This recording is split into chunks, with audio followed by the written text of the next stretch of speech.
Welcome to this web tutorial on text complexity, one of the Common Core's instructional shifts for ELA teachers. This video includes a brief introduction to the concept of text complexity and some of the major components of the concept from the Common Core. After viewing this video, you can test your understanding and view some examples by visiting other pages. The Common Core identify 3 different factors, depicted in the visual you see here, that are important to consider when determining the relative complexity of a text.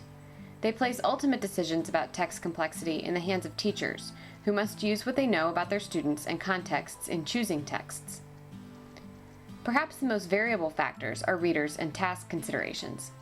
What background knowledge do your students have and need before encountering a text like Toni Morrison's Beloved, for example? What is the reading task? Are students reading alone in literature circles or with your support during class? Considerations like these form the foundations of your decisions about what texts to include in your curriculum or units. You also need to consider the qualitative features of texts. Some, like Elie Wiesel's Night, are leveled for 8th or 9th grade according to quantitative measures. However, the content of this text, which vividly and poetically describes the experiences of a teen during the Holocaust, might not be appropriate for some 9th grade classes. The language and structure of a text, like this one, which includes many metaphors and poetic prose, might also prove difficult for younger readers. Finally, the CCSS mention quantitative measures, like the Frye readability formula or Lexile scores and levels. You might already use these in your classroom. Measures like these rely on algorithms that count syllables and letters in words and words in sentences to determine the relative complexity of a text. Many online tools exist for leveling texts using these algorithms.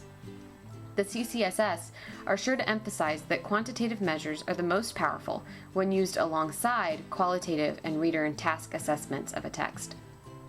The CCSS urge teachers to consider all 3 of these factors relatively equally when choosing books or novels or other texts for your students to read. In addition to the 3 factors, the CCSS note the importance of integrating many types of text in the classroom and increasing the complexity of these texts over time, like a stair-step. They specifically mention novels, short stories, poetry, drama, and nonfiction.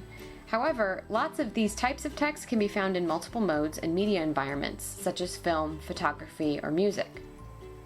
To learn more about text complexity and to view some examples, visit the other pages of this website, which address identifying the qualities of text that contribute to text complexity, assessing texts quantitatively, considering specific readers and their background knowledge when you construct units of study, and integrating complex digital media text into units of study.